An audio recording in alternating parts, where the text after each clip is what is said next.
The Sultanate of Delhi was established in 1206 AD by Qutubuddin Aibak. His territorial jurisdiction over Delhi and the adjacent regions came to be known as the Delhi Sultanate.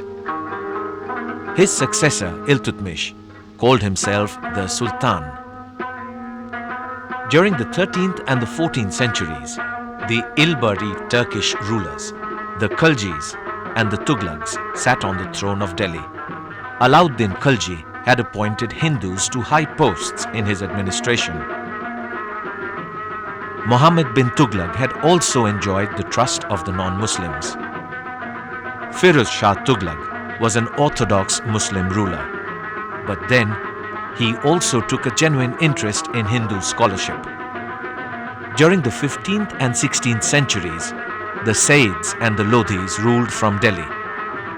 In this program, we shall discuss about the political structure of the Delhi Sultanate during the 15th and 16th centuries.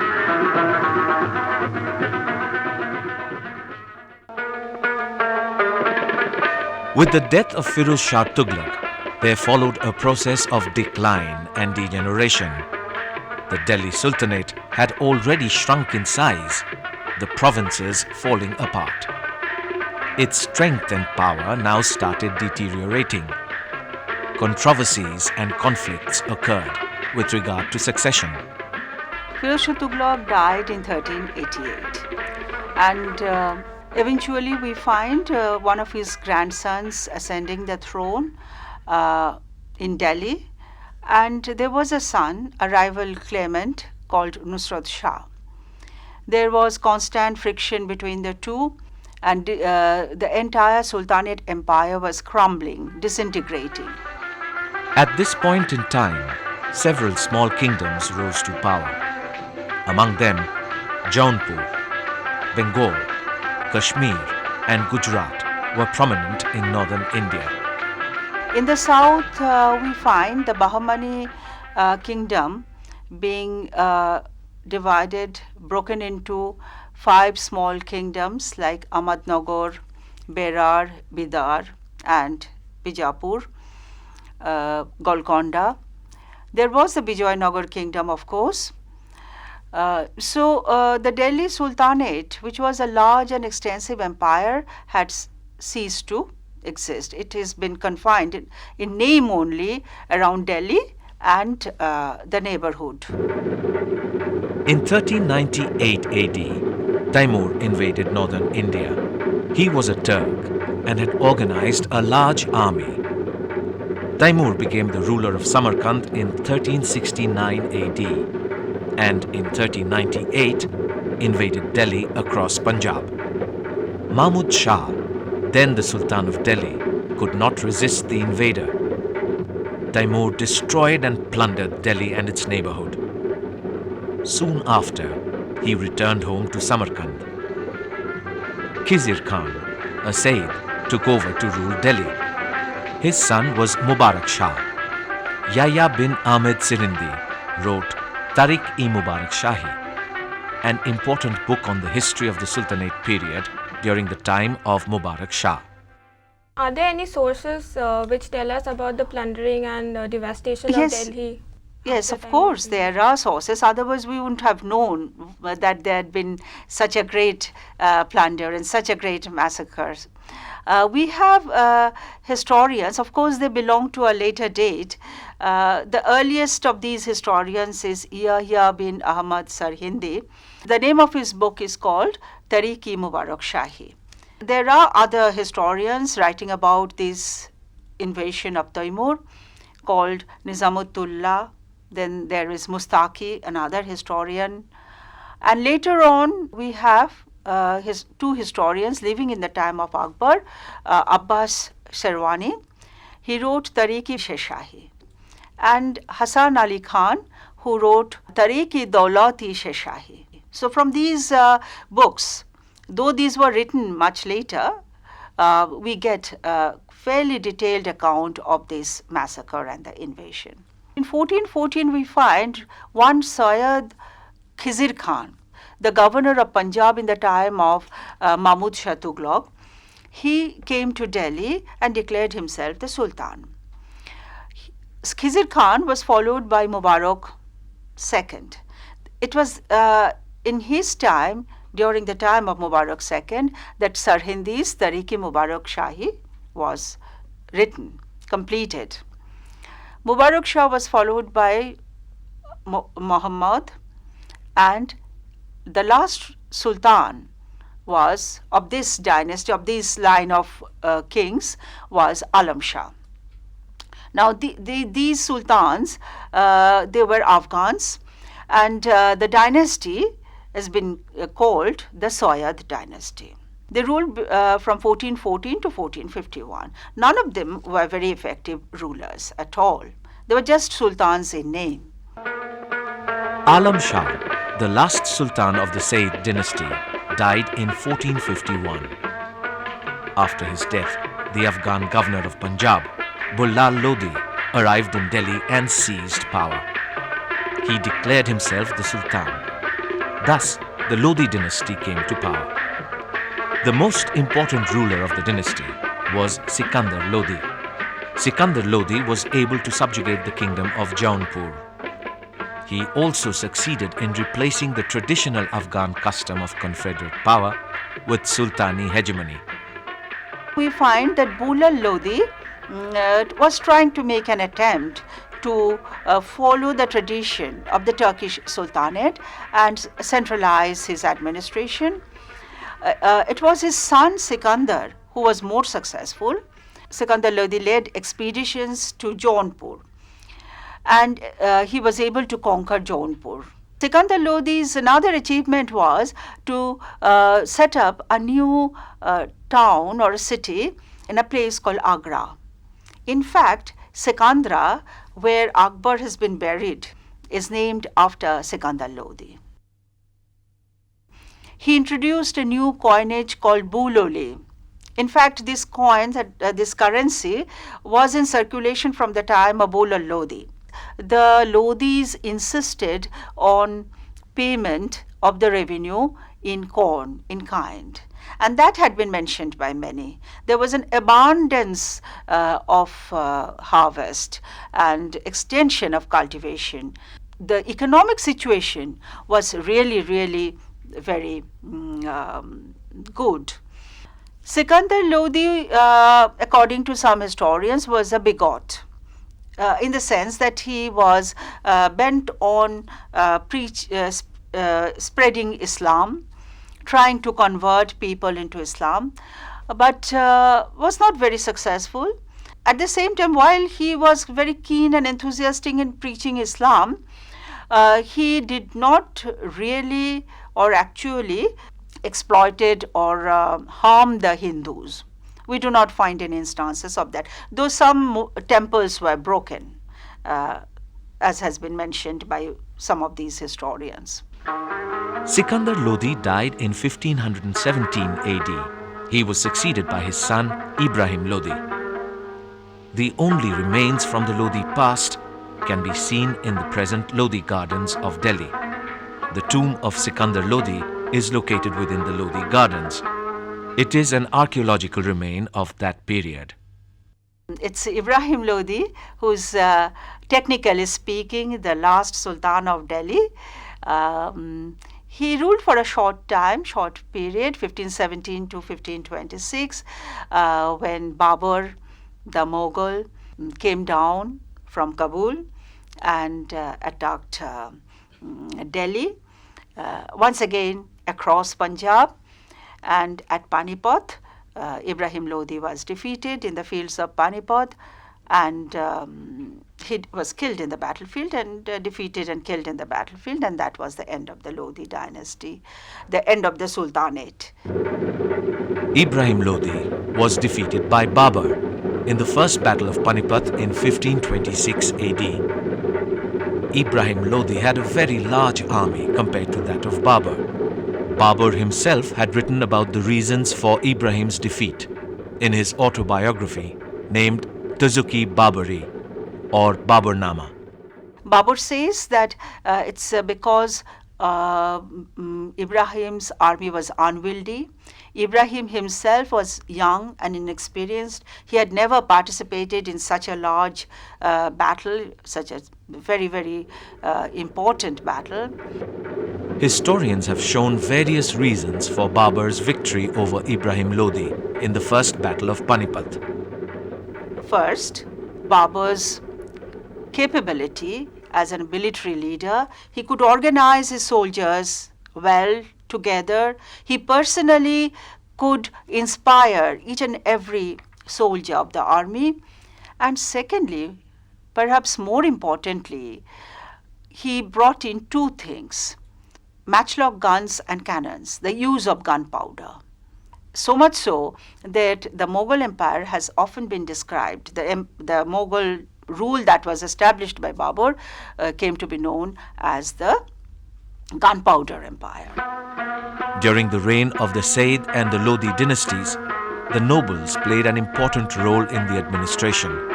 The Sayyid and the Lodi sultans were Afghans and considered themselves to be the first among equals.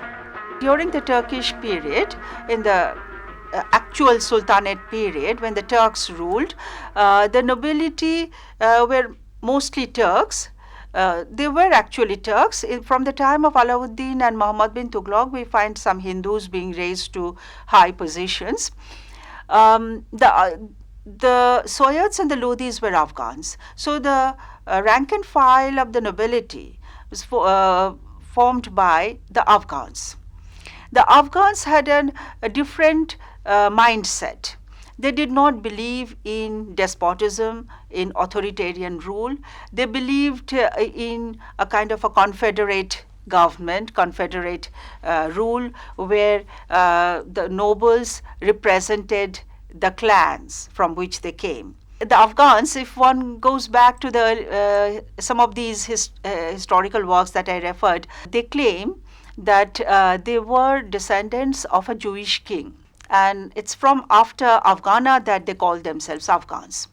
There is a second name given to them. They are also known as Pathans.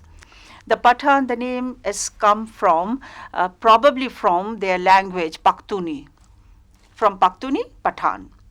Now, the Afghans were sort of divided into several clans and groups, like Lohani, Karani, the Sus, the Lodis, and the Sayyids. So there were different groups. And they stuck to the idea of confederacy. The sultans considered the nobility as on equal terms with them, on par with the sultans, because it was from amongst the nobility the sultans came, one after another, starting a new dynasty. The Sultanate of Delhi was established in 1206 AD by Qutubuddin Aibak. His successor Iltutmish called himself the Sultan. With the death of Firuz Shah Tughluq, there followed a process of decline and degeneration. Controversies and conflicts occurred with regard to succession. In 1398 AD, Timur invaded northern India. He was a Turk and became the ruler of Samarkand in 1369 AD, and in 1398 invaded Delhi across Punjab. Babur defeated Ibrahim Lodi in the First Battle of Panipat in 1526 AD. Babur had mentioned about the battle in his autobiography named Tuzuk-e-Baburi or Baburnama. During the reign of the Sayyid and the Lodi dynasties, the nobles played an important role in the administration. The Sayyid and the Lodi sultans were Afghans and considered themselves to be the first among equals.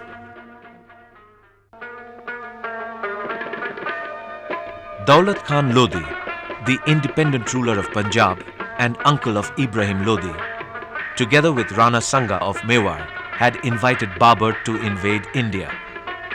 This was an evidence of the prevailing disunity and uncertain political situation. Even within the family, there was sort of hostilities and rivalries. Ibrahim's uncle Daulat Khan Lodi invited Babur. So also did Rana Sanga of Mewar. Both invited Babur to come and remove Ibrahim Lodi. The plan was that they would parcel out the Indo-Gangetic plain amongst themselves. A portion would be taken by Daulat Khan, a part by Rana Sanga, and a little of that area would be given to Babur. But Babur took the entire region under his sway.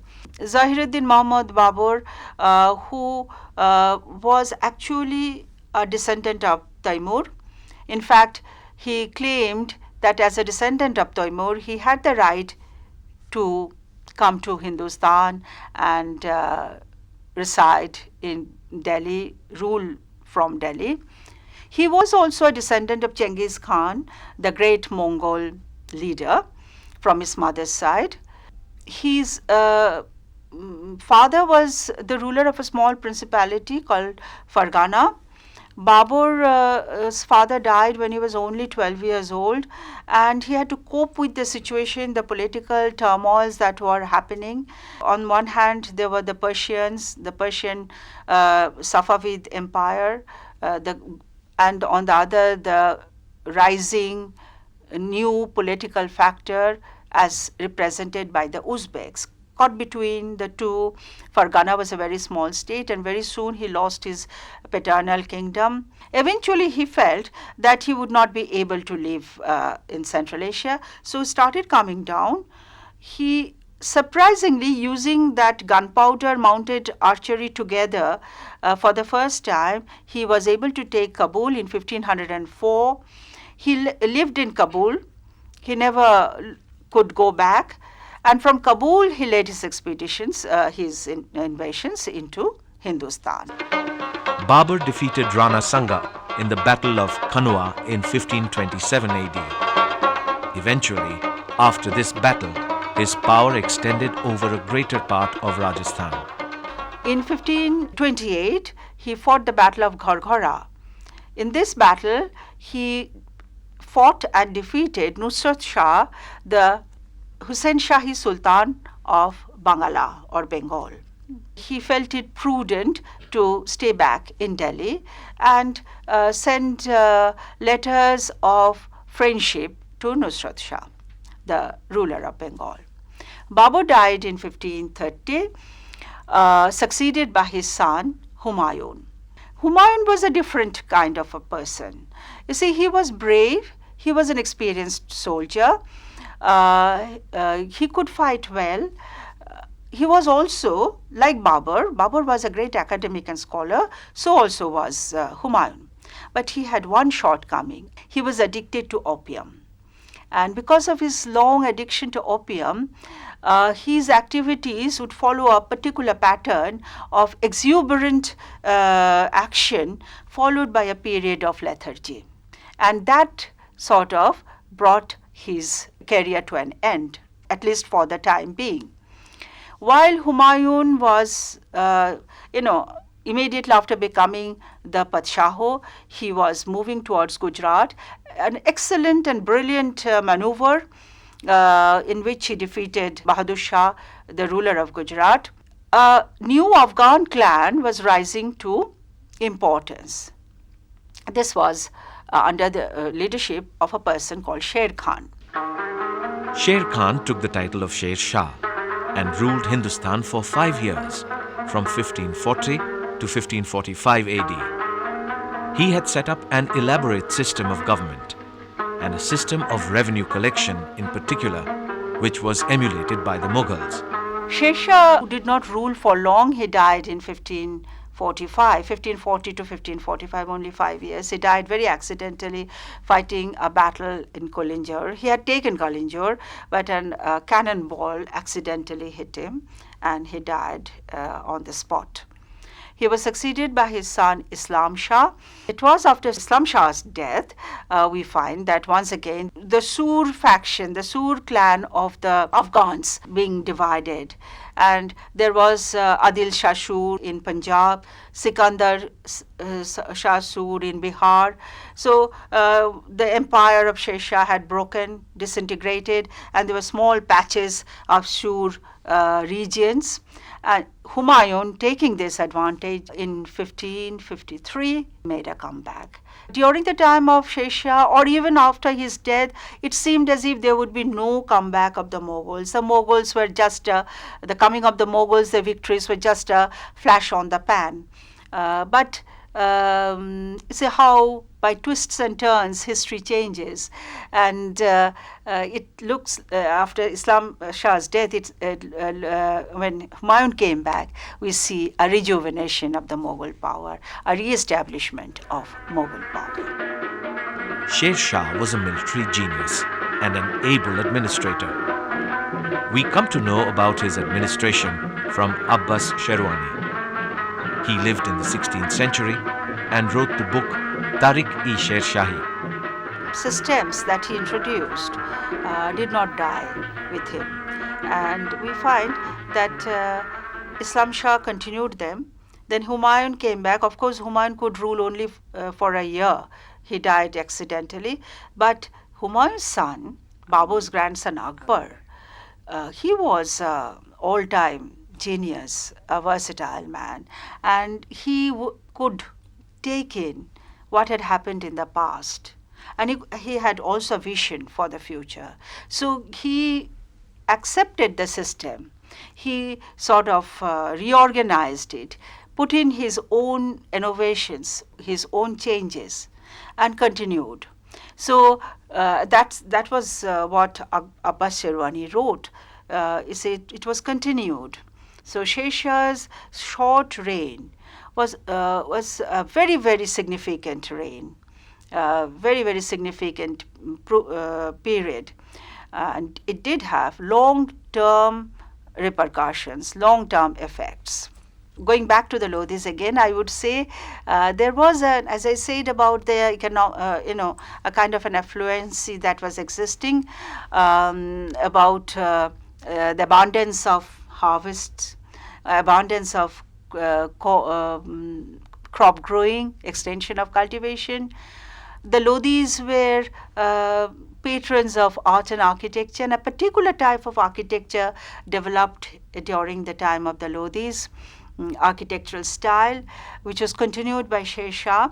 Sher Shah's tomb is a very good example of the type of architecture that was started by the Lodis and continued. They were also patrons of scholarly pursuits, academics. So the period of the Sayyids and Lodis, if politically disturbed, you see, they could not extend the empire. The Sultanate empire had shrunk, but nevertheless, they were able to maintain some semblance of law and order. And with Sher Shah coming to power, we find that he was almost like preparing the ground for the Mughals. Akbar just stepped in. One could say that the groundwork was done by Sher Shah. Everything was prepared, set forth for Humayun to take over. And when Humayun died, it was taken over by his son Akbar. Sher Shah was succeeded by his son Islam Shah, who ruled for the next 10 years. With his death, the Sur dynasty seemed to come to an end. It can be said that the groundwork was done by Sher Shah. Everything was prepared and set forth for Humayun to take over, and then, after Humayun's death, for his son Akbar, the great Mughal emperor. The Sultanate of Delhi was established in 1206 AD by Qutubuddin Aibak. His successor Iltutmish called himself the Sultan. With the death of Firuz Shah Tughluq, there followed a process of decline and degeneration. Controversies and conflicts occurred with regard to succession. In 1398 AD, Timur invaded northern India. He was a Turk and became the ruler of Samarkand in 1369 AD. And in 1398, invaded Delhi across Punjab. Babur defeated Ibrahim Lodi in the first battle of Panipat in 1526 AD. Babur had mentioned about the battle in his autobiography named Tuzuk-e-Babari or Baburnama. During the reign of the Sayyid and the Lodi dynasties, the nobles played an important role in the administration. The Sayyid and the Lodi sultans were Afghans and considered themselves to be the first among equals. Daulat Khan Lodi of Punjab, together with Rana Sanga of Mewar, had invited Babur to invade India. Babur defeated Rana Sangha in the Battle of Kanwa in 1527 AD. Sher Khan took the title of Sher Shah and ruled in India for 5 years, from 1540 to 1545 AD. His administrative system was emulated by the Mughals. Sher Shah was a military genius and an able administrator. We come to know about his administration from Abbas Sherwani. He lived in the 16th century and wrote the book Tariq-e-Sher Shahi.